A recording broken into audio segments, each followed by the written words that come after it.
Belakangan ini publik dihebohkan oleh kisah percintaan penyanyi Annette Deliesia dengan veteran Peto putra Ruben Onsu dan Sarwendah. Iya, ternyata veteran Peto dan Annette Deliesia telah berpacaran 13 bulan.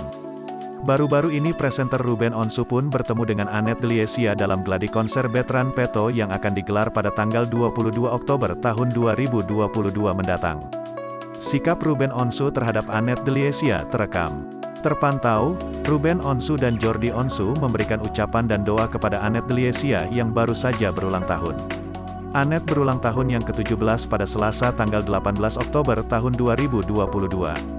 Dalam kesempatan itu, Ruben Onsu dan Jordi Onsu pun memberikan ucapan ulang tahun sekaligus doa-doanya. Happy Sweet 17, ucap Ruben Onsu. Kemudian, Ruben Onsu melanjutkan memberikan doa-doa terbaik untuk kekasih anak laki-lakinya itu.